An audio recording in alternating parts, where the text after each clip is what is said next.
Nous commençons.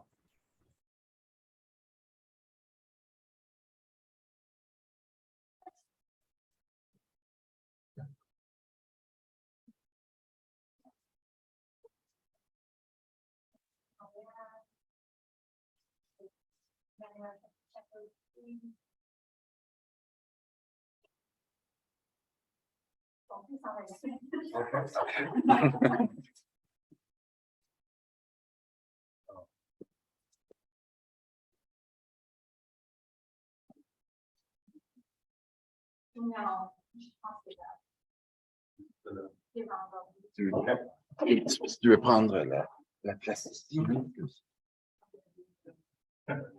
Oui, c'est ça. Bonjour à tous et à tous et bienvenue au premier événement de notre série de conférences sur la culture numérique. Nous avons créé cette série pour mettre en valeur des recherches actuelles qui utilisent des méthodes et des outils numériques et qui analysent l'influence du numérique sur la culture ainsi que la recherche même. Au courant de l'année à venir, nous aurons le plaisir de vous présenter des conférences mensuelles qui tourneront autour de 3 grands thèmes, la visualisation, les données et l'éthique. Nous sommes heureux de lancer cette série dans notre espace créatif récemment rénové et qui sert de centre pour la recherche et des activités en sciences humaines numériques à l'université. J'aimerais commencer cette série par l'affirmation autochtone. Nous rendons hommage au peuple algonquin, gardien traditionnel de terre. Nous reconnaissons le lien sacré de longue date l'utilisant à ce territoire, qui demeure non cédé. Nous rendons également hommage à toutes les personnes autochtones qui habitent Ottawa, qu'elles soient de la région ou d'ailleurs au Canada. Nous reconnaissons les gardiens et les gardiennes des savoirs traditionnels de tous âges. Nous honorons aussi leurs dirigeantes et dirigeants d'hier, d'aujourd'hui et de demain, au courage indéniable. Il me fait grand plaisir de vous présenter M. Léon Robichaud, professeur titulaire au département d'histoire de l'Université de Sherbrooke. Le professeur Robichaud est directeur de la revue d'histoire de l'Amérique française et co-éditeur du laboratoire d'histoire et de patrimoine de Montréal. Spécialiste de l'histoire sociale du politique en Nouvelle-France et des humanités numériques, il s'intéresse aux relations entre les habitants et les autorités ainsi qu'à l'utilisation des systèmes d'information géographique dans l'analyse des phénomènes sociaux. Sa conférence aujourd'hui s'intitule « La visualisation spatiale des données archéologiques de la place Tourville à Montréal ». Le professeur Robichaud discutera des façons dont des nouveaux outils de visualisation peuvent apporter des solutions aux défis de la gestion et de l'analyse des données archéologiques dans le cas du site de la place Tourville. Je cède la parole à professeur Robichaud. Bienvenue. Alors, bonjour, merci beaucoup. Merci d'être ici. Merci d'être en ligne pour cette présentation. Je vais parler pendant à peu près une quarantaine de minutes. Après ça, il y aura une période de questions par la suite. C'est un projet vraiment qui est très intéressant pour nous parce qu'il mettait ensemble le partenariat avec un musée qui traitait évidemment de systèmes d'information géographique, qui traitait aussi de différentes périodes de l'histoire de Montréal, autant de la période où le site était occupé par des Autochtones jusqu'à très récemment. Donc, c'est vraiment quelque chose qui permet d'avoir un panorama sur une très, très longue durée. Mon expérience en humanité numérique, elle est un peu diversifiée. J'ai travaillé sur des bases de données depuis le début des années 90. Je me suis intéressé aux récits numériques, les systèmes d'information géographique, modélisation 3D, analyse de réseau. Donc, j'ai touché un peu à tout, mais présentement, ce sont surtout les systèmes d'information géographique qui m'intéressent. Au sein du Laboratoire d'histoire et de patrimoine de Montréal, je le co-dirige depuis 2008 et c'est une équipe de recherche qui est financée par les FRQ et qui avait aussi reçu une subvention en partenariat avec les institutions muséales et patrimoniales de Montréal, une subvention qui a duré de 2012 à 2017. Cette subvention-là je pense que c'était 2,3 millions, nous avait permis de développer des infrastructures, des outils de recherche en appui à nos partenaires muséologiques et patrimoniaux, mais aussi pour les chercheurs. Donc, on avait développé une série d'outils différents de systèmes de consultation des données, certains vraiment très traditionnels, si on veut, et alors que d'autres étaient un peu plus technologiquement avancés. On avait notamment mis en ligne une bibliographie des études sur l'histoire de Montréal qui reprenait un ouvrage publié en 1992. Donc, on est vraiment la bibliographie. S'il y a quelque chose de plus traditionnel en histoire, c'est bien la bibliographie. Et donc, c'était un ouvrage publié en 92, mais qui était épuisé, difficile à consulter. Et donc, on a, à ce moment-là, on l'a mis en ligne. On a utilisé Zotero pour gérer la bibliographie et après ça, on a utilisé un outil, c'est du Python avec du Flask rouge pour l'indexation, pour que ce soit plus convivial et d'être en mesure de naviguer par facettes avec différentes approches. Et donc, on a aussi ajouté 9000 titres. Donc, ça fait que ça vraiment, on a doublé la quantité d'ouvrages qu'on avait, en fait, triplé la quantité d'ouvrages qui étaient là-dedans. Maintenant, on est en fin de cycle de recherche. La subvention actuelle va se terminer en 2025 et évidemment, le défi de la pérennisation apparaît. Et donc, à ce moment-là, on est en train de travailler pour passer. En fait, celui qui a développé notre bibliographie, a ensuite développé un autre outil qui s'appelle Carco, qui est très semblable, mais que Carco, lui, va avoir une plus longue durée. Et donc, on va faire la transition. On est en train de travailler sur la transition vers Carco pour qu'on soit en mesure d'assurer la pérennisation de l'application elle-même en collaboration avec les bibliothèques de l'Université de l'UQAM. Et aussi de voir, étant donné que toutes les données sont sur Zotero, donc on peut normalement le Center for History and New Media à l'Université George Mason devrait survivre encore pendant plusieurs années. Et donc, la bibliographie elle-même devrait pouvoir durer. Un autre élément, chronologie, autre élément assez traditionnel pour les historiens, chronologie illustrée. Vraiment, ce qui était nécessaire, il y avait toutes sortes de chronologies qui existaient sur Wikipédia, partout, un peu partout. On voulait avoir une chronologie vraiment d'autorité. Et donc, on a collaboré avec les archives de la Ville de Montréal et pour créer vraiment une chronologie avec la liste des maires, avec les événements marquants, les grandes entreprises qui s'étaient installées à Montréal, l'évolution démographique aussi. Et donc, on a plus de 3000 événements qui sont dans cette bibliographie-là. Ça avait été écrit assez rapidement, je dois l'avouer. En PHP sur MySQL et donc là maintenant il faut réfléchir encore une fois à la pérennisation. Ça s'exporte assez facilement. Maintenant il y a d'autres systèmes de gestion des chronologies en XML par exemple qui pourraient nous permettre encore une fois, on est vraiment préoccupé ces temps-ci par les questions de pérennisation comme vous pouvez le constater. Modélisation 3D temporelle, on a analysé divers édifices, notamment l'usine Raymond qui fabriquait des confitures et des marinades dans l'est de Montréal, les gares patrimoniales de Montréal, le marché Parlement de Montréal. Et donc, ça a été utilisé en lien avec, par exemple, l'Écomusée du Tiers-Monde qui a utilisé notre modélisation de l'usine pour expliquer le fonctionnement, expliquer la structure, son évolution. On voyait vraiment, c'est temporel, donc on peut animer l'évolution du bâtiment. Et aussi, il y avait dans l'interface, il y avait des images qui étaient associées, des capsules audio aussi, des entrevues avec des personnes qui avaient travaillé dans l'usine. Et donc, ça permettait d'intégrer à l'exposition un autre module, quelque chose qui était nouveau pour l'écomusée qui avait très peu utilisé les nouvelles technologies jusque-là. Pour les gares patrimoniales, c'était une collaboration avec le ministère de la Culture et des Communications, la division du patrimoine. Et donc, on a modélisé les différentes gares patrimoniales de Montréal, intégré les vues en 3D. Ce sont des vues, encore une fois, on va de la construction de 1898 jusqu'en 1961 pour voir l'évolution du bâtiment et de ses environs. Et donc, ça, c'est intégré au répertoire du patrimoine culturel du Québec. Pour le marché Parlement, on va en voir un peu aujourd'hui. C'était une analyse vraiment de l'évolution du bâtiment et ça a été intégré. Les modélisations 3D ont été retravaillées, bonifiées, parce que nous, on travaillait vraiment sur les structures, sur leur évolution. Et donc là, il a fallu les habiller. Donc, dans le cadre de l'ouvrage Montréal-Capitale, il y a eu un développement plus poussé qui a été fait. Côté système d'information géographique, pour nous, il y avait l'enjeu de l'appui à la recherche et aussi de la diffusion. Donc ici, deux projets de diffusion, géolocaliser les albums de rue Massicotte, qui sont déposés à la Bibliothèque Archives nationales du Québec.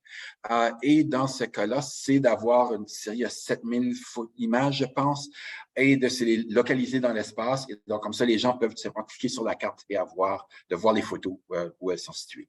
On peut aussi, il y a un moteur de recherche, on peut choisir un nom d'entreprise, d'une personne, et puis avoir les photos qui correspondent et voir où est-ce que c'est situé. Autre outil, la carte index des plans d'assurance incendie de Montréal et des atlas GOLD et donc et aussi des plans d'utilisation du sol. Donc ça était numérisé, mais l'accès était très difficile. Il fallait connaître comment les atlas étaient divisés. Donc là, on a fait des mosaïques, fait une carte index, on peut juste cliquer puis avoir la carte et la visualiser. Donc simplifier l'accès aux données. Et aussi appuyer des chercheurs. Un de mes collègues, Harold Bérubé, travaillait sur les publicités relatives au développement des banlieues autour de Montréal. Donc, il avait tous ces articles de journaux, toutes ces publicités dans les journaux qui avaient relevé, qui avaient analysé. Et là, je dis, pourquoi on ne met pas ça sur une carte? Et donc là, il a cartographié le tout. Et à la veille de faire une présentation dans un colloque, il a reçu la carte et il a changé sa présentation pour intégrer l'application dedans. Parce que là, on voyait autrement, on voyait la diffusion dans l'espace, on voyait là où on annonçait des développements où on visait une clientèle anglophone, où on visait une clientèle francophone, les différences de prix entre Saint-Lambert, par exemple, et Rosemère. Donc là, on voyait vraiment, là, ça ajoutait donc une plus-value à la recherche. Et donc, c'était aussi ça un des objectifs de cette application-là. Aussi, initier les chercheurs, les auxiliaires de recherche au système d'information géographique soient sensibilisés à l'analyse spatiale. La plateforme qu'on utilise, on appelle ça le système de cartographie historique de Montréal ou schéma. En fait, c'est la plateforme Et voilà de MapGears. Pourquoi a-t-on choisi cette plateforme-là plutôt que Esri? On avait des besoins de personnalisation qui ne pouvaient pas rentrer dans le calendrier d'Esri, et alors que MapGears, eux, pouvaient nous arranger les choses comme on le souhaitait. Et donc, ils ajustaient leur calendrier de mise à jour de leur logiciel en fonction, dans certains cas, de nos besoins. Et donc, ça nous a permis d'avoir quelque chose qui était personnalisé pour les fins de recherche, ce à quoi, évidemment, avec Esri, on n'aurait jamais pu avoir ce genre de service-là. L'autre élément, encore une fois, en termes de pérennisation, évidemment, les données elles-mêmes, les shapefiles, les CSV vont être déposés dans le nouveau dépôt de données de l'UQAM.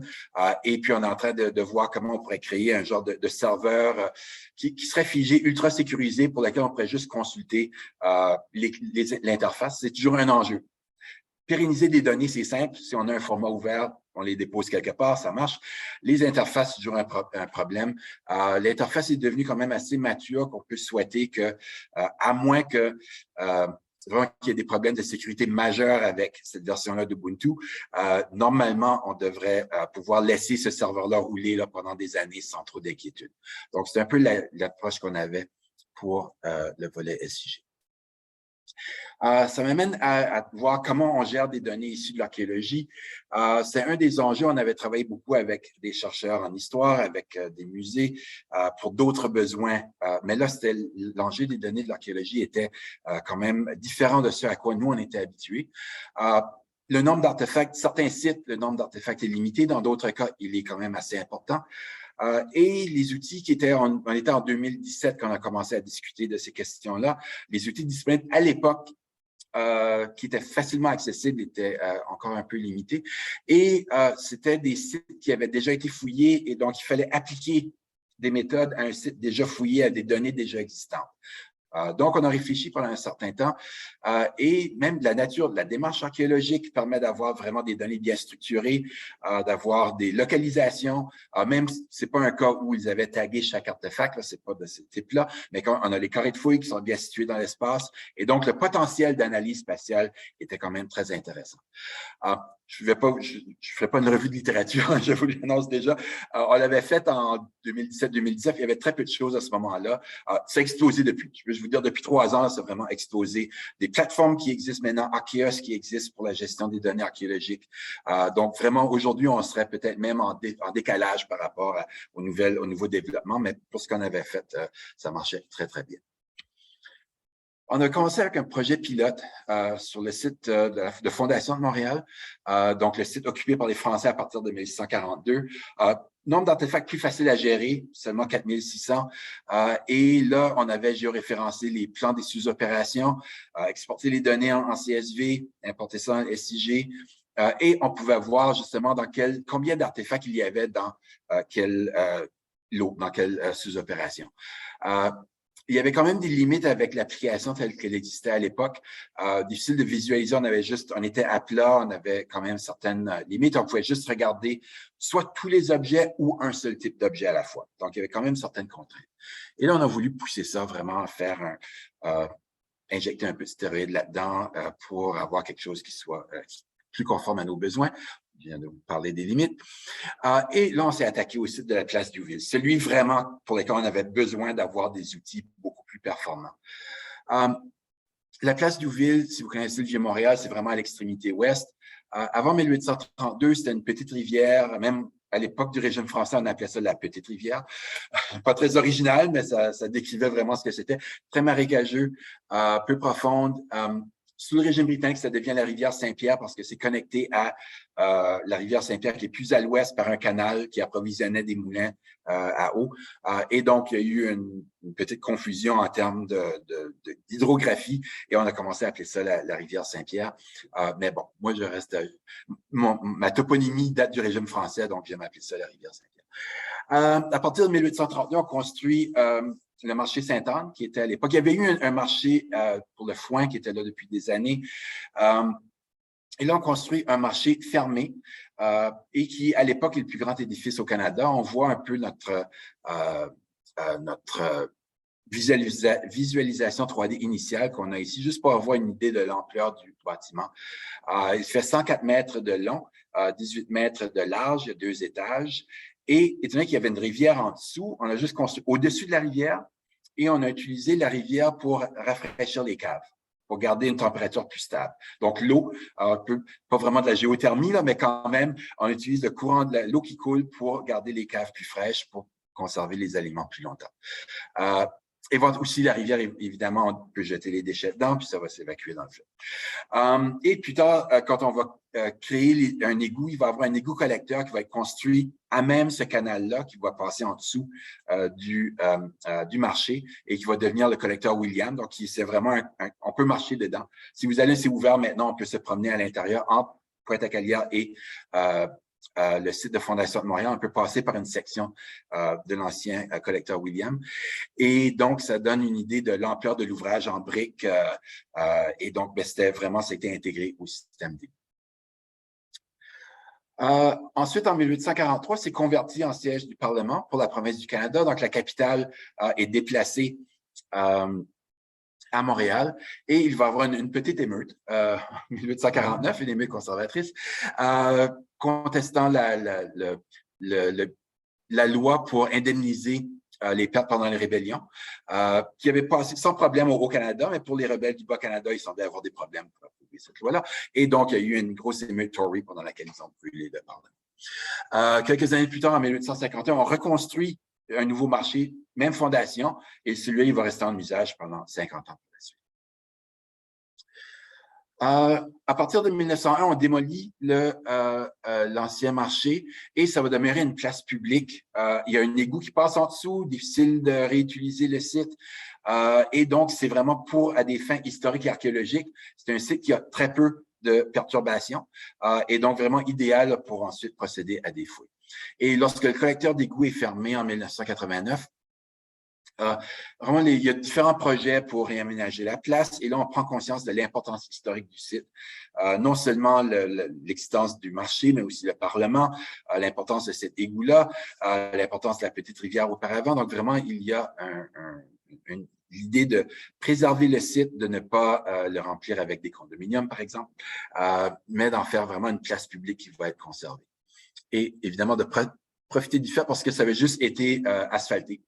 Et donc, profiter du bénéfice que le site n'avait pas été recreusé. Qu'est-ce qu'on retrouve comme données archéologiques? Quand même plusieurs séries de fouilles qui ont été faites sur le site et là, on a au-dessus de 300 000 artefacts.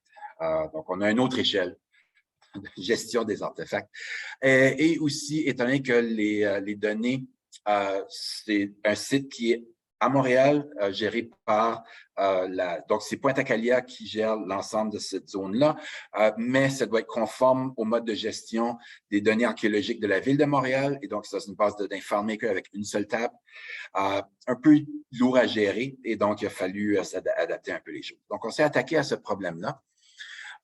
Mais évidemment, il faut toujours de l'argent. Et dans ce cas-là, Pointe-à-Calière est un partenaire du laboratoire d'histoire et de patrimoine depuis de nombreuses années. On a intégré l'Université de Sherbrooke, étant que j'y suis, pour ficeler l'architecture. Et le financement, on avait déjà de l'infrastructure qui venait de notre financement CRSH.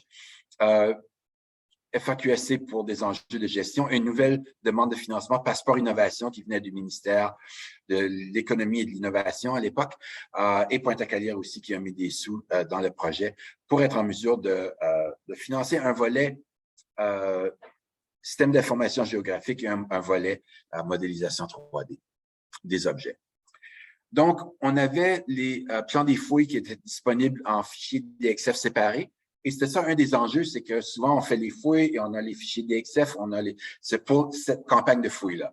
Et tout ça n'est pas assemblé par la suite. Et donc, le but, c'était, notre géomaticienne, Laura, qui est présentement en congé de maternité, qui a beaucoup travaillé sur ce projet-là, c'était d'abord de géoréférencer, d'assembler ces fichier DXF-là, et de lier à l'emprise au sol de l'édifice. Beaucoup, évidemment, d'appontages qui ont été faits sur le site, assez simple, mais seulement beaucoup de travail, beaucoup d'heures à mettre pour réassembler tout ça. Et on voit quand même qu'il y a une très grande partie du site qui a été fouillée. Encore certaines parties qui n'ont pas été, mais une très grande partie pour lesquelles on a des données archéologiques. Il fallait aussi normaliser la base de données, passer d'un seul fichier à plat à une structure relationnelle. Je ne rentrerai pas dans les détails de chaque table.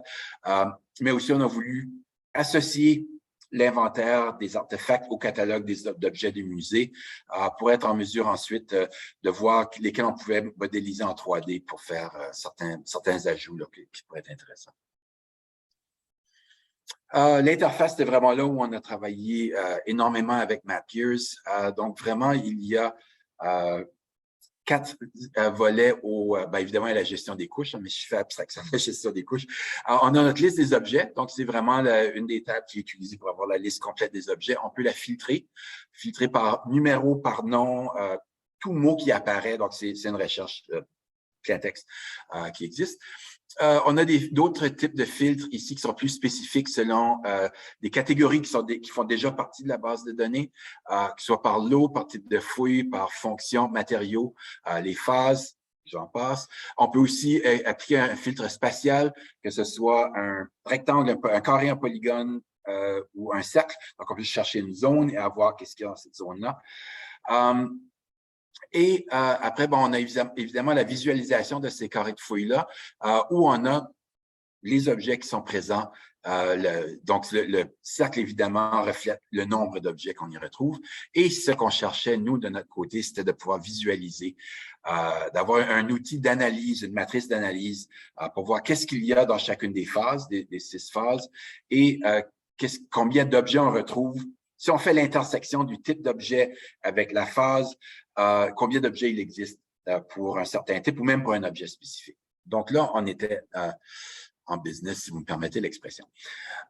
Donc, si on se limite à un type d'analyse qu'on peut faire, on pourrait choisir de chercher seulement la céramique qui sert à la consommation pour la phase du Parlement. Et là, on va avoir la zone ici où on avait justement une petite buvette, un restaurant dans le Parlement, et c'est là où on retrouve. Donc là, on voit vraiment, voici la zone où c'était situé. De la même manière, on a ici notre matrice de visualisation. On voit qu'on est dans la phase 3, celle du Parlement, et on voit le type, donc des pots de chambre, bouteilles à eau gazeuse, des assiettes, bols, et on voit pour chacun, on a le nombre d'objets, le nombre de fragments, le nombre d'artefacts qui existent pour chaque type. Donc là, ça devient un outil d'analyse performant, un outil d'analyse flexible aussi, qui permet de voir ces 300 000 objets-là de différentes manières, de ne pas être limité à une liste telle qu'on pourrait, ou à un seul lot qu'on pourrait l'être auparavant. On peut aussi choisir n'importe laquelle des phases. Je vais regarder les ossements. Pour quelle phase est-ce qu'on en retrouve le plus? Donc, dans ce cas-ci, il y a la phase du marché pour laquelle on a beaucoup d'ossements parce qu'il y a du débitage d'animaux qui est fait sur place. Et aussi pour la céramique, différentes périodes aussi. Et donc, on a vraiment ici, encore une fois, un outil qui permet à Pointe-à-Calière de regarder les données sous toute leur forme. On a aussi le catalogue qui est un autre élément. Donc, on a l'inventaire des artefacts, le catalogue des objets.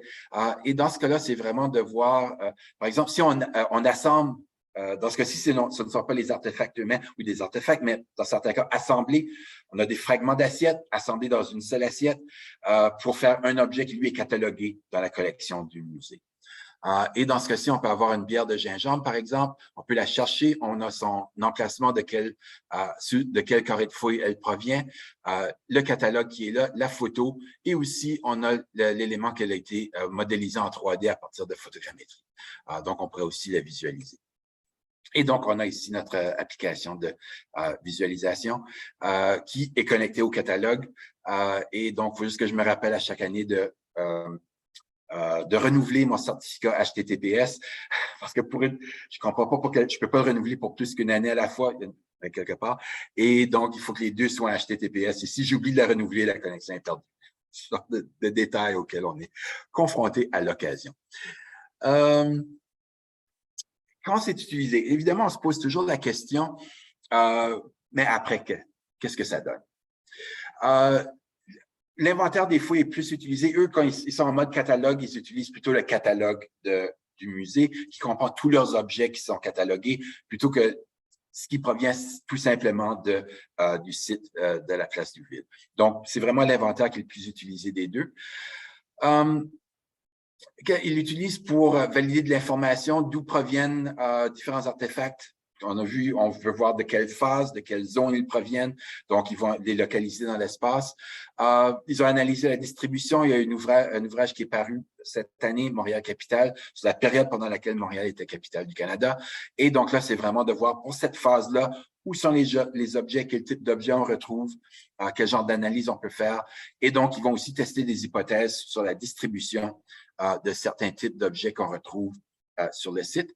Et Hendrik me racontait une découverte imprévue. À un moment donné, il trouve, en fouillant, parce que parfois, il y a aussi un élément de juste s'intéresser à voir qu'est-ce qu'on va trouver. On regarde, c'est un DPD, et on regarde dans l'outil qu'est-ce qu'on trouve aujourd'hui. Et ils ont trouvé qu'il y avait du matériel d'hygiène, de céramique utilitaire une concentration dans une zone. Et là, ils essaient de comprendre pourquoi à cette époque-là. Et donc, ils ont vu qu'il y avait un logement dans les celliers du Parlement où on avait vraiment cette concentration. Quelque chose qui n'avait pas noté auparavant. La documentation était un peu vague. Et donc là, nouvelle découverte, on peut confirmer vraiment avec un peu de documentation et aussi qu'est-ce qui existe du point de vue de l'archéologie. Vraiment qu'il y a un logement qui existait dans les celliers. Donc vraiment, c'est quelque chose d'assez particulier de voir cet outil-là qui est utilisé de cette manière-là. Quand même, pour le temps, ça va très, très bien. Juste quelques petites choses de plus. On pourra regarder les applications elles-mêmes tout à l'heure, si ça vous intéresse de voir comment on interagit avec elles. La connexion semble assez bonne. On devrait pouvoir fonctionner de cette manière-là. Et donc là, quand j'ai demandé à Hendrik, est-ce que c'est utile? Et donc, on se sert de l'application exactement comment elle a été conçue et on ne peut pas avoir de meilleure réponse que ça parce que, OK, tous ces efforts-là, cette planification, ce travail-là a servi. Et donc, pour eux, l'idée de base qu'on avait au départ, ça a vraiment été, on s'est rendu au bout et c'est utilisé de cette manière-là. Donc, c'est encore un projet d'infrastructure. Ce n'est pas une application ouverte au grand public. C'est vraiment un outil d'analyse à l'interne. Pour eux, c'est vraiment un appui qu'ils utilisent pour l'analyse. C'est aussi une référence pour la diffusion. Donc, ici, j'ai vraiment j'ai juste pris une photo avec mon téléphone. C'est pour ça qu'elle est un peu courbée. Une des images dans Montréal-Capitale où on voit vraiment la répartition de différents types. Donc, tout ce qui est pour l'écriture en rouge, pour l'hygiène en bleu, les livres brûlés qui ont été retrouvés en vert, sauf que là, on ne les voit pas tellement bien à cause de la qualité de l'image. Mais on peut voir seulement avec ces trois catégories-là où est-ce qu'on les retrouve sur le site. Donc, on voit vraiment que c'est un exemple réussi de partenariat entre université et musée qui sert à différents types de choses. Donc là, je vais vous montrer un peu à quoi ça ressemble et quel genre d'analyse on peut faire. J'avais juste pris la phase 1 qui est, parce qu'on a 6 phases, donc les berges de la Petite Rivière, donc la présence autochtone auparavant, que je pourrais, si j'enlève celle-ci, voilà. Et donc là, on a pour la présence autochtone, voici le type d'artefacts qu'on va retrouver. Là, ça va recharger, ça s'en vient.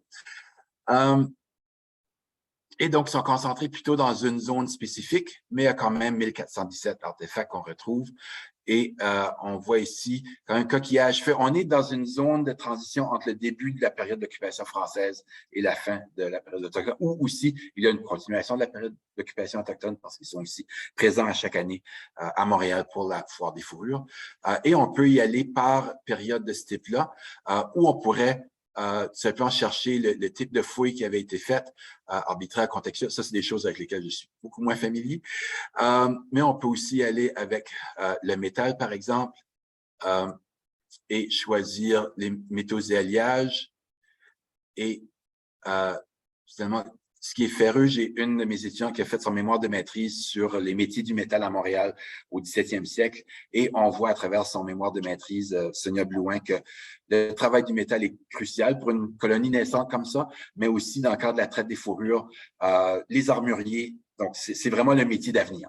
Pour les jeunes gens de Montréal qui veulent faire une belle carrière, c'est un moyen d'ascension sociale qui mène vraiment, dans certains cas, à les fils d'un des armuriers vont devenir officiers dans les troupes. Un autre fils va devenir marchand. Il y en a un, Simon Guillory, qui lui est un peu malcommode, que ça va moins bien pour lui et ses enfants. Mais bon, il semble être particulier. Il a une très mauvaise réputation, personnage à fréquenter. Mais on voit vraiment dans ces métiers-là que c'est vraiment l'importance de ces gens-là qui travaillent, qui font des couteaux, qui font des haches, qui réparent les fusils. Et donc, ils sont à la base du commerce des fourrures à l'époque à Montréal. Et aussi, dans la population, certains sont serruriers, fabriquent les serrures, fabriquent des pentures, les chaudronniers, qui, eux, vont faire évidemment tous les chaudrons, tout ce qui est en cuivre. Et les chaudronniers, eux aussi, l'importance des chaudrons dans la traite des fourrures n'est pas négligeable non plus. Donc, c'est aussi assez important pour la traite avec les Autochtones. Donc, ça donne un peu une idée de qu'est-ce que ça peut donner. Et l'autre élément qui était assez intéressant pour nous, là, j'ai essayé de déplacer ceci. Nous avions développé, on avait le volet modélisation 3D pour lequel on avait d'abord essayé de modéliser par relevé par scan laser 3D et les résultats étaient moins qu'optimaux. On avait la forme des objets qu'on avait ne se prêtait pas à ce type de scan-là. Et donc, on est passé à la photogrammétrie et donc, encore une fois, c'était Sonia qui s'occupait de cette phase-là. Et donc, vraiment, elle avait une installation avec une table tournante, une caméra, prendre toutes les 400 photos par objet dans toutes les formes possibles et ensuite l'assemblage avec un logiciel non, j'oublie le nom, je l'ai utilisé moi-même. Il n'est pas sur cet ordinateur-là, son nom m'échappe, c'est incroyable. C'est il y a 2 ans quand je travaillais là-dessus. Et donc, mais l'assembler, créer les objets 3D, connectés au catalogue. Et donc, on est ensuite en mesure d'avoir la fiche du catalogue elle-même et de pouvoir examiner l'objet sous toutes ses formes, d'avoir des vues qui existent prédéfinies. Et on peut charger différents objets. On en a une trentaine qu'on avait testé pour voir qu'est-ce que ça pouvait donner. Et donc, dans ce cas-ci, je vais juste prendre au hasard quelque chose. Éditer, il faut un mot de passe pour éditer. Donc, même si on peut aller sur ArcheoVu, c'est pas n'importe qui peut éditer. On est, je pense, 4 personnes à avoir le mot de passe pour aller là-dessus. Donc, ici, on a, qu'est-ce qu'on a? Matériau, un pilon. Donc, ça va vraiment, on a des dés, on a des pipes, on a des pilons, on a des morceaux, des bouteilles, beaucoup de bouteilles. Et donc, c'est important d'avoir qu'est-ce que ça impliquait. Donc, si, dans ce cas, celui-là était beaucoup plus expérimental dans ce cas-ci, c'était de voir si donc, il y avait oui, il y a une trentaine d'objets qui ont été modélisés et intégrés à ArcheoVu, mais l'autre élément, c'était vraiment de voir si Pointe-à-Calière veut se lancer dans un projet de modélisation de beaucoup d'objets. Qu'est-ce que ça implique? Quels sont les coûts? Quel est l'équipement requis? Donc, il y avait un volet très expérimental avec ça. Donc, un très, très gros rapport qui venait avec une marche à suivre, comment faire, quoi faire, à quelle étape, quelles sont toutes les étapes. Donc, là, il y avait cet aspect-là aussi qui était présent dans l'expérimentation qu'on faisait. Donc, il y avait un volet expérimental aussi bien qu'un volet de livraison d'outils qui venait avec le tout. Autrement, qu'est-ce que je ferais? Oui, là, on est en train présentement de revoir ArcheoVu. Quand j'avais avec Kellyanne au début, j'avais dit, j'ai une idée, on travaille sur quelque chose, mais c'était pas assez au point pour le présenter. Mais juste un petit teaser, si jamais vous me réinvitez. C'est de reprendre ArcheoVu et utiliser dans ce cas-ci pour vraiment les objets, pour regarder les objets de très près. Mais c'est un outil avec le format OBJ qui est utilisé avec 3JS, les librairies 3JS pour la visualisation. Et on veut s'en servir pour visualiser Montréal au 17e et au 18e siècle. Parce que j'ai un projet qui date, quand j'étais au Centre canadien d'architecture, au début des années 90, nous avions cartographié tous les lots, toutes les maisons de Montréal au 17e et ensuite 3 années au 18e siècle. Et donc, tout ça, les chiffres existent encore. On est en train de les regéoréférencer parce qu'on a perdu les coordonnées XY quand on a exporté. C'était un format qui s'exportait très mal. Et donc là, on est en train de regéoréférencer tout ça. Mais la géométrie, quand on a testé, on est à moins de 1% de marge d'erreur quand on place ça sur une carte moderne. Donc, ça va très bien se visualiser. Il y a des petits ajustements à faire, mais là, ce serait d'utiliser la même base pour voir l'univers montréalais au 17e, au 18e siècle, mais là, on serait dans la ville elle-même plutôt que de voir des objets. Et ça, on y travaille. Il faut revoir, évidemment, toutes les librairies 3.js ont été revues. Il faudra revoir notre programmation de base avec ça, parce que ça marche pour les objets, mais si on veut vraiment, encore une fois, avec une perspective de pérennisation, si on veut aller un petit peu plus loin, il faudrait revoir notre base de programmation pour nous préparer à conserver ça pendant encore quelques années. Donc, on n'arrête pas, on continue avec ces projets-là de cartographie, des sites archéologiques de cartographie aussi de Montréal au 17e et au 18e siècle et d'essayer d'intégrer ça ensemble pour mieux faire connaître l'histoire et de développer de nouveaux outils en humanité numérique. Donc, merci beaucoup.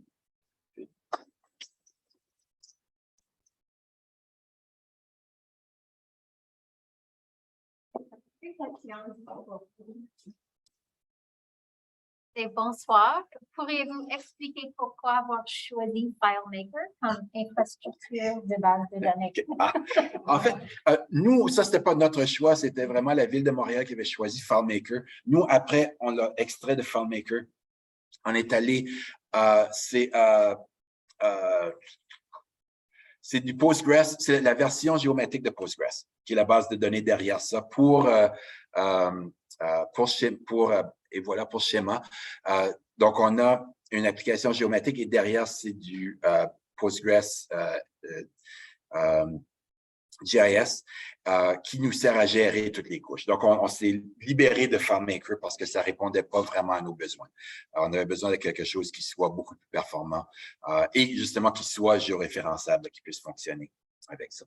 Donc oui, ça, je suis allé très, très vite quand j'ai mentionné FileMaker, mais c'était juste un peu de genre de legacy data avec lequel nous avions composé. Et puis après ça, faut exporter, il faut réimporter pour pouvoir s'en servir.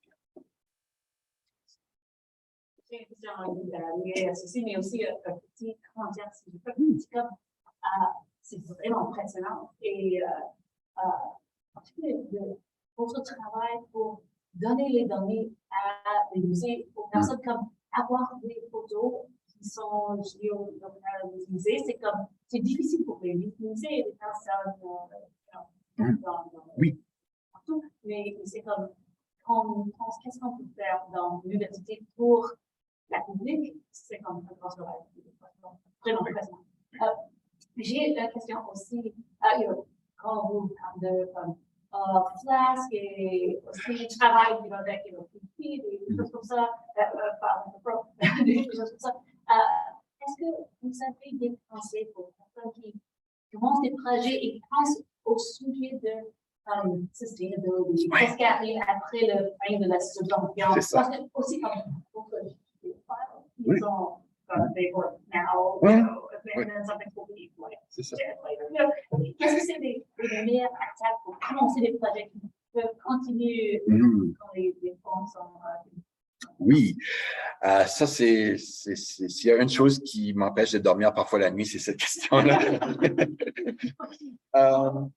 Parce que justement, quand j'étais au Centre canadien d'architecture, au début des années 1990, on ne se préoccupait pas de ces questions-là. Donc, on avait travaillé avec un logiciel qui s'appelait Polytrim, qui avait été développé par le Center for Landscape Research de l'Université de Toronto, qui répondait à nos besoins à ce moment-là.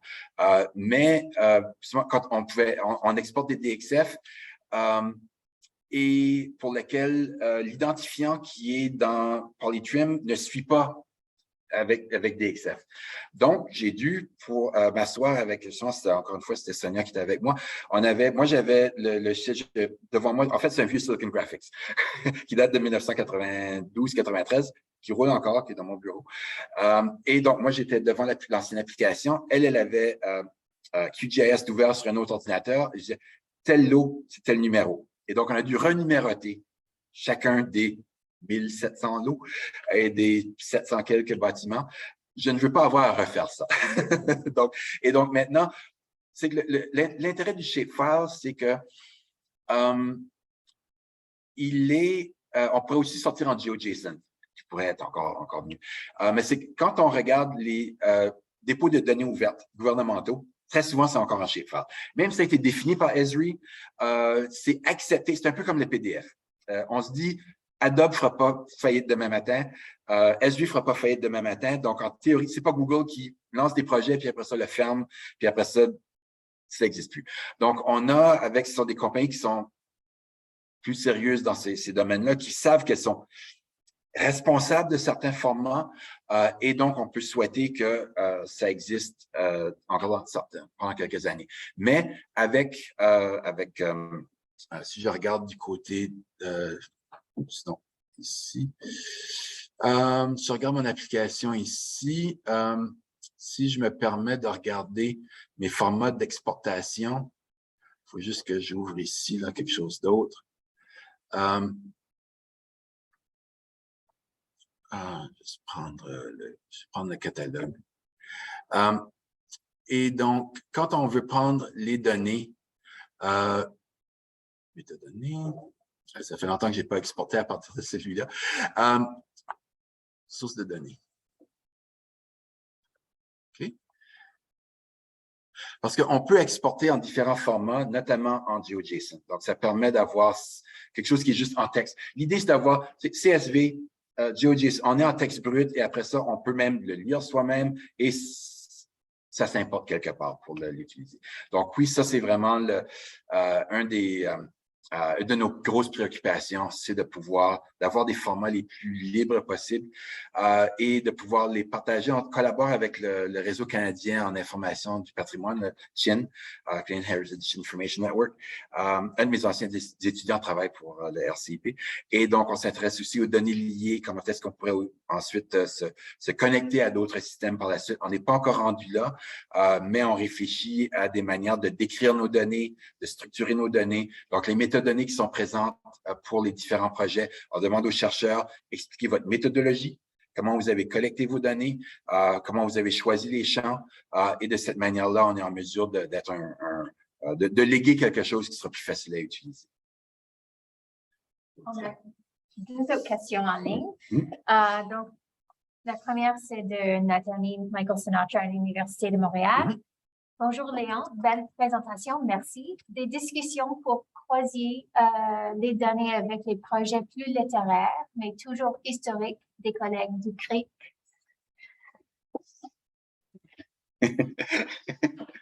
Oui. Merci, Michael. Donc, comment gérer? En fait, je me suis intéressé à un moment donné, il y a très longtemps de ça, à géoréférencer des récits de voyage en Nouvelle-France. Et donc, à quel endroit on mentionnait, par exemple, il y a des bisons, à quel endroit il y a des serpents à sonnette. Et donc, on est en mesure, on sera en mesure avec les récits de voyage de dire, ben, voici, la personne était à tel endroit, à tel moment, et elle a vu telle chose. On parle très rarement d'écureuils. J'avais seulement vu une mention d'écureuils, c'est parce qu'ils n'avaient rien mangé. Et ils ont mangé de l'écureuil. C'est le seul moment où, parce que normalement, dans les récits de voyage, c'est l'exotisme, c'est ça qui marque, là, on veut. Il faut que ça punch. Donc, il faut intéresser les lecteurs. Donc, quand on parle d'écureuils, c'est vraiment parce qu'on a très faim. Il y a, en Angleterre, les gens ont travaillé sur la cartographie de l'imaginaire. Donc là, il y a vraiment quelque chose, donc des romans anglais du 19e siècle, et donc là, et aussi les lieux qui sont mentionnés dans ces romans-là. Donc oui, on peut cartographier ce qui vient du monde littéraire, c'est possible. Et ça, il y a des travaux qui se font, surtout en Grande-Bretagne, à ce sujet-là. L'autre, c'est d'une étudiante de l'Université d'Ottawa, Alice Dufour. Vous avez parlé de pérennisation, mais à votre avis, à qui incombe la responsabilité long terme de maintenir les serveurs ou l'application? Ah oui! En fait, c'est vraiment l'enjeu. Maintenant, le CRSH demande aux chercheurs d'avoir des plans de gestion des données de recherche. Dans les prochaines demandes de subvention, il faudra avoir des plans de gestion des données de recherche. Et les universités sont en train de s'outiller de ce côté-là. Et donc, ça va revenir beaucoup aux bibliothèques parce que c'est elles qui, à long terme, ont les infrastructures. Il faut développer l'infrastructure, mais ce sont les bibliothèques universitaires qui ont… et en fait, en Ontario, il y a le Scholars Portal. Au Québec, il n'y a rien de semblable à ça. Ce sont vraiment chaque université, chacun de leur côté, qui y travaille. Il y a quand même une collaboration entre les bibliothécaires de données dans les différentes universités qui collaborent pour ne pas avoir réinventé la roue à chaque fois. Mais ces infrastructures-là vont, pour les données, et là, je vais séparer les données des interfaces. Les données, ce sont les bibliothèques, mais les bibliothèques, pour les interfaces, elles ne sont pas équipées pour gérer des serveurs X, Y, Z en Ubuntu, en CentOS ou avec un vieux truc Windows 7. C'est très étrange. God forbid. Et c'est ça le problème. Le problème, il est là. Qu'est-ce qu'on fait? Donc, nous, une des propositions qu'on a, c'est de créer un serveur qu'on va figer un peu avec l'interface et ce sera seulement ça qui va rester sur l'interface, sur le serveur. Et là, ce sera juste de demander, de rappeler, soit dans la documentation du service des technologies de l'UQAM, dans ce cas-ci, de dire, s'il vous plaît, ne tirez pas la plug. Donc, qu'il soit documenté, de dire, voici un serveur, vous avez seulement besoin de garder branché et on se croise les doigts qu'il n'y ait pas de faille majeure de sécurité. Mais tout ce qui devrait exister sur ce serveur-là, c'est on peut seulement s'y connecter pour consulter les données. Donc, il n'y aura plus de service SMTP Il n'y aura plus de service FTP, rien. Donc, il n'y aura plus rien qui va se connecter à ce serveur-là. Donc là, on est en train de discuter de ce type de solution-là parce que c'est la seule, pour les interfaces, c'est à peu près la seule manière de les conserver. Parce que nous, on n'aura pas les fonds pour les renouveler, pour investir ces 2 000 $ par année pour entretenir le serveur présentement. Donc, quand la subvention va se terminer, ces fonds-là ne seront plus là. Et donc, il faudra une solution à long terme pour vraiment arriver à autre chose. Parce que sinon, c'est pas l'université qui, elle, va continuer à payer 2 000 $ par année. Ça, c'est certain. Donc, on doit trouver une autre solution. Puis je pense que de créer un genre de... Je ne vais pas appeler ça un fossile, mais quand même, c'est presque, on va essayer de geler. On le met dans le permafrost, là, puis on se connecte. Il y avait une question ici, oui? Il y a un en ligne, mais ça va être fait oralement. Donc, c'est notre première fois à accepter des questions. Donc, Lina, si vous êtes là, vous pouvez poser votre question.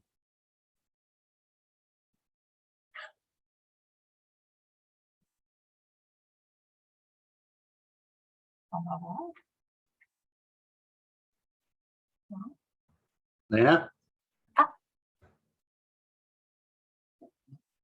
Allô, bonjour. Est-ce que vous m'entendez? Oui, merci. Ah, bonjour. Merci beaucoup pour votre conférence. Comme toujours, c'est absolument passionnant. Ma question, elle rebondit sur les enjeux de maintenance et de format qui ont été mentionnés. C'est vraiment en ce qui concerne la conception de ce type d'outil qui est très complexe et qui rassemble en fait beaucoup de connaissances préalables, de données, de formats, que ce soit ces listes d'objets, donc ces bases de données, que ce soit les fichiers archéologiques que je ne connais pas le nom du format très bien, comme des DFX, je crois, donc cartographie SIG. En fait, il y a plein d'éléments qui se rassemblent. Et je me demandais, d'une part, si vous avez fait des choix, par exemple, la modélisation 3D, je crois que vous ne l'avez pas intégrée, c'est plus comme une sorte d'hyperlien qu'on peut aller consulter en supplément. Donc, quand est-ce qu'on choisit dans l'interface qu'on crée, quand est-ce que vous avez choisi de mettre les choses ensemble dans la même interface parce que ça valait la peine, et quand est-ce que vous les avez séparées, que ce soit pour des questions de maintenance ou des questions de complexité et de pérennité des formats? Oui, en fait, ça, ce sont des choix qu'on fait. Certains étaient faits à l'avance, de dire qu'il y avait l'outil inventaire qui, lui, était vraiment un outil base de données, visualisation, qui était autonome, si on veut, et qui allait servir vraiment au musée pour analyser les 300 000 artefacts qu'il y avait. Le volet catalogue était, dans ce cas-là, plutôt un élément qui servait à... vraiment, c'est le volet plus expérimental. Celui qui est moins utilisé, on voulait voir jusqu'à quel niveau il pouvait aller de ce côté-là. Et c'est de voir à terme, parce que dans certains cas, l'institution n'est pas toujours prête à investir encore plus loin. Donc, dans ce cas-ci, avec l'inventaire, ils avaient un outil clé en main qu'ils pouvaient utiliser au quotidien, alors que le catalogue, pour le développer, ça nécessiterait des investissements additionnels, et c'est là de voir à terme à quel moment ça va devenir un outil qui pourrait se développer. Je vais juste ouvrir ici le volet. Comme vous voyez, on a plusieurs projets sur le canal de la Chine et tout ça. Moi, j'ai évidemment accès à tout. Le pain quotidien, le commerce. Ça, c'est le fort de Ville-Marie. Ensuite, archéologie, voilà. Et donc, c'est de voir notre application, le catalogue. Donc, quand on a le catalogue ici, et l'intégration, c'est essayer de voir les éléments sur lesquels il y a des étoiles. Ce sont les objets qui sont numérisés en 3D et auxquels on peut consulter. Donc, là, la question de savoir à quel moment on fait le lien ou on ne fait pas le lien, c'est qu'il faut choisir quelque chose qui ne surcharge pas l'interface. Donc, il faut créer quand même quelque chose qui est léger dans l'utilisation et que ce soit quand même assez subtil, que oui, on a ici un objet 3D qui existe et on peut on a cette couche-là, on pourrait la cacher si on le voulait, mais si on s'y intéresse, on peut voir ici, ça domine un peu les autres et on peut, j'ai rattrapé le même pilon que tout à l'heure. Vraiment, quel hasard. OK, on va essayer de trouver autre chose.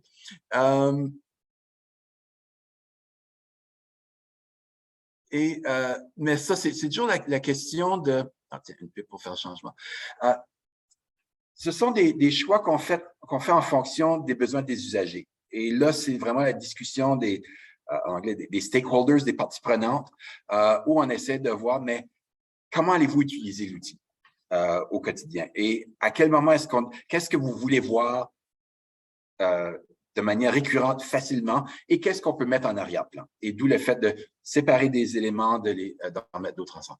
Est-ce que ça répond, Léna, à ta question?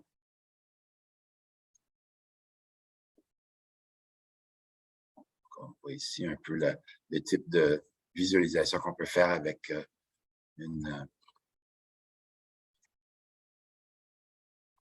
pipe de ce type-là.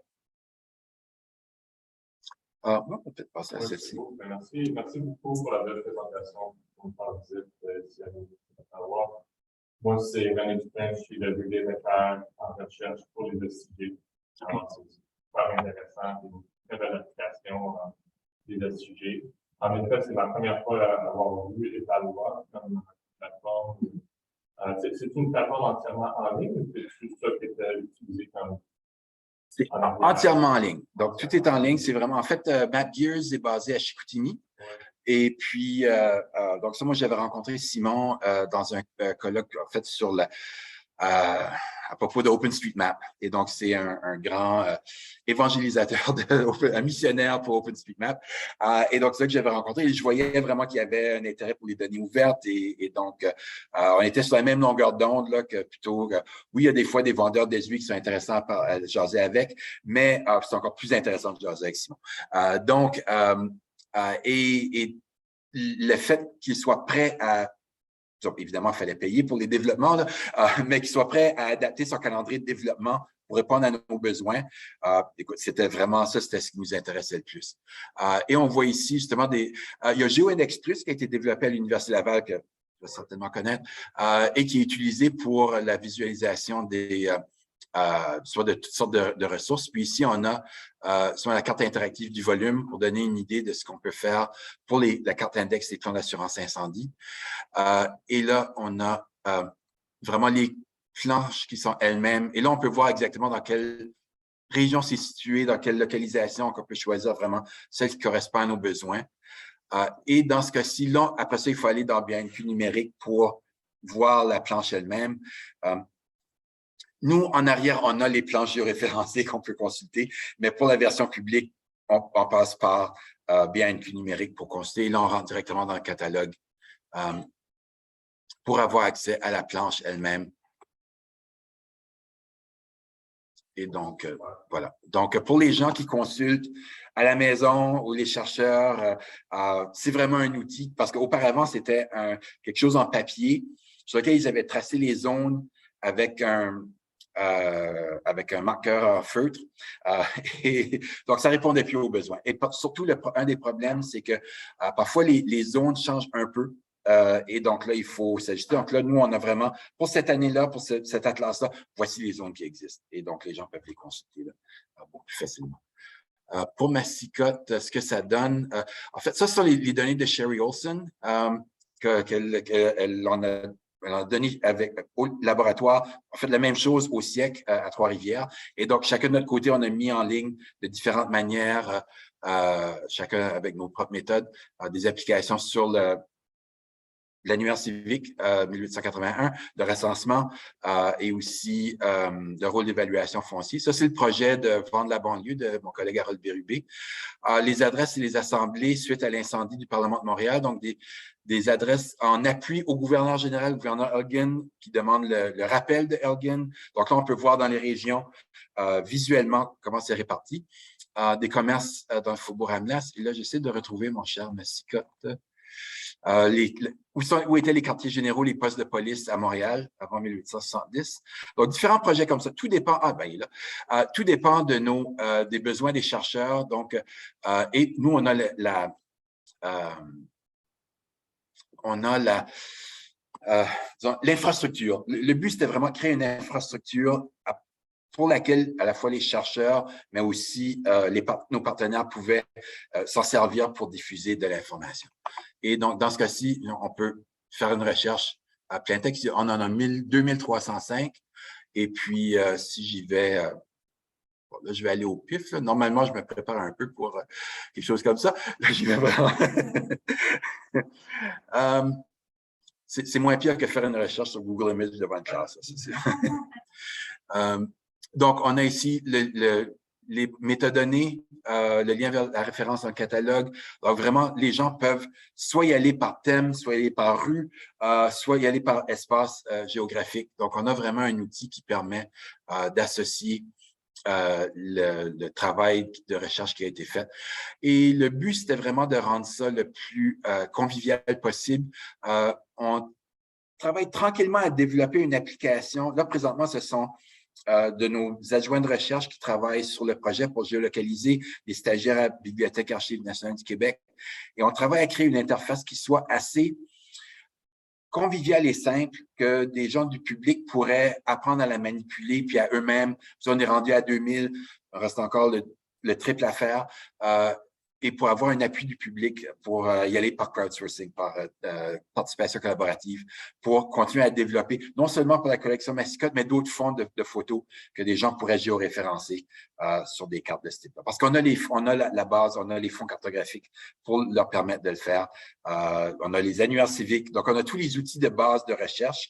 La méthodologie, pas à pas, les stagiaires, les auxiliaires de recherche, ils ont leur guide. Vous avez telle photo, telle adresse qui est mentionnée en telle année, voici, parce que les adresses à Montréal changent, voici en telle année, voici où trouver cette adresse-là. Donc, ils savent comment fonctionner pour retrouver le lieu, le géoréférencé. Donc, ça permet de fonctionner un peu plus rapidement que juste être dans le guide. Est-ce que ça répond à… Oui, vous avez une autre question dans mon canapé? Non. Okay. C'est juste pour savoir, pour que je puisse bien comprendre comment supporter un tel projet dans l'avenir. C'est-tu une grande portion du travail, est-ce que ça a été fait côté de Mappiers? Ou c'était comme votre équipe? On a notre géomaticienne attitrée, Laura Barreto, qui, elle, en fait, elle a fait un stage avec nous. Au départ, elle travaillait en géologie, puis là, elle a découvert une passion pour l'histoire de Montréal et pour le travail comme chercheur professionnel de recherche à l'université. Et puis, c'est vraiment elle, et puis elle travaille à temps partiel pour nous, à temps partiel pour Mappiers, parce qu'eux, ils ont vu, aussi, elle parle espagnol, ils ont des clients en Colombie, donc elle est leur point de chute pour ces clients-là.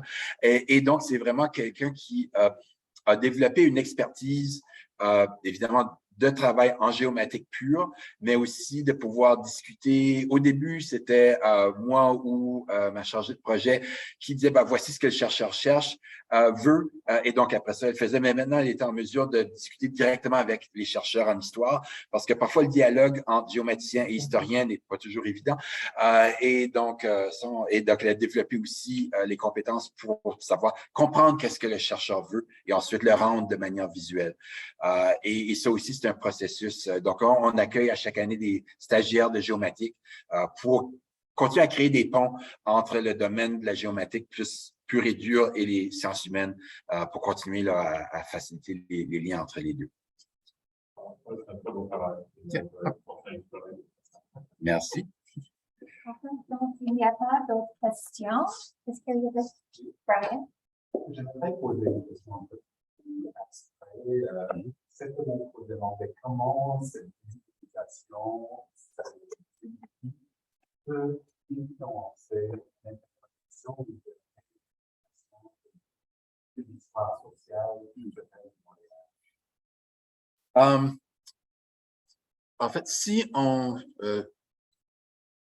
prend ici un exemple, je prends un autre projet de mon collègue Harold Bérubé, qui est sur le Golden Square Mile. Donc, vraiment, on connaît l'histoire du Golden Square Mile à Montréal, résidence UP, transformée en centre-ville. Mais comment ça s'est produit? Quels sont les mécanismes fonciers qui ont eu lieu pour comprendre comment ça a été transformé de résidentiel à tour à bureau. Et donc, il a développé une application avec Laura pour voir qui possède les terrains à quel moment, comment il y a donc des successions à un moment donné. Ici, on a quelque chose qui appartient au gouvernement, déjà des trusts qui possèdent, et on voit avec le temps une transformation c'est encore beaucoup de personnes qui possèdent des successions dans les années 40, et après ça, plus on avance dans le temps, plus on va avoir des entreprises.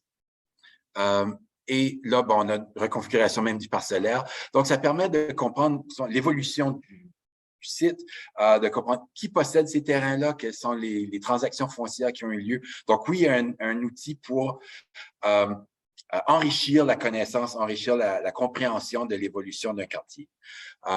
Même chose quand on allait avec son projet pour les banlieues.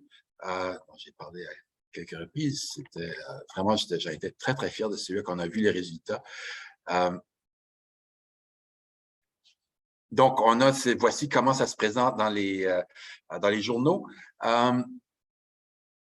Et donc, ça s'appelle « Vendre la banlieue aux Montréalais ». Et nous sommes ici. Ah oui, ça. Donc, c'est vraiment les premières en 1951. Il y en a très peu. Et on va avoir la maison. On a le type, dans quelle langue ça a été publié, la publicité, le fichier, le PNG de la publicité. Puis là, on peut voir aussi visiter la nouvelle maison Cummings améliorée. Donc, lui, il a analysé le discours qui s'adresse aux hommes, aux femmes, la banlieue comme échapper à la ville, donc la tranquillité et tout ça. C'est ça, oui, évidemment. Mais aussi, quand on avance dans le temps, c'est de voir ce qui est en rouge, c'est les publicités qui ont été publiées en anglais. Ce qui est en bleu, les publicités qui ont été publiées en français. Et donc là, encore une fois, du point de vue de l'histoire sociale, de l'histoire culturelle, on est en mesure de mieux comprendre le phénomène de marketing de la banlieue. Comment on vend la banlieue et à qui on la vend, dans quelle langue. Donc, on voit ici que vraiment, le West Island, pourquoi il manque une couche ici? Il manque la couche pour voir l'île de Montréal. Donc, quand on connaît Montréal, on voit ici la répartition. Donc, on voit ici une zone qui est Realty Sales, Saint-Vincent-de-Paul, donc à Laval, alors qu'ici, on est vraiment beaucoup plus dans le Lakeshore Development du Downtown Montreal, donc on est vraiment à Pointe-Claire. Non, excusez-moi, à la Chine, Grove Hill Gardens. Et c'est un peu cette idée-là de pouvoir mieux saisir, de mieux comprendre l'approche. Probablement, c'est peut-être la lenteur de la connexion qui fait que l'autre couche n'apparaît pas, parce que normalement, il devrait en avoir. Et on pouvait aussi choisir là, je ne le vois pas sur mon application. Ah oui, différents filtres. C'est ça que je cherchais. À quelle fréquence on publiait, mais aussi, je devrais avoir quelque part, bingo, le prix le plus bas, le prix le plus haut. Donc, on peut aussi chercher dans quelle zone est-ce qu'on va pour des maisons moins chères, de quelle zone les maisons les plus chères, est-ce qu'il y a un lien avec la langue, etc., avec le quartier. Donc, le type de recherche qu'on peut faire dépasse de beaucoup ce qui est possible juste avec la liste et avec un fichier Excel. Donc, c'était vraiment là de combiner donc l'analyse spatiale avec toutes les autres formes d'analyse que lui avait pu faire auparavant. On était en train d'augmenter les capacités d'analyse au-delà de ce qu'il avait pu faire avec les autres outils qui étaient disponibles. Donc oui, pour moi, je suis très partisan de l'analyse spatiale et pour moi, ça enrichit beaucoup ce qu'on peut faire et j'essaie de convaincre toujours mes collègues, les étudiants, à dire, vous avez tel projet, comment est-ce qu'on peut ajouter un volet cartographique à ça? Et quelle sera la plus-value? Et j'arrive à peu près toujours à trouver une plus-value pour mes collègues. Est-ce qu'il y aurait d'autres questions? Je regarde, ça fait 1h15. 1h15. Merci, Léon, d'être ici avec nous en personne et en ligne.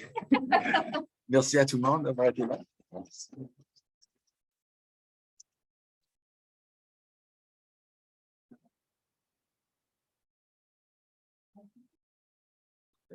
Cool.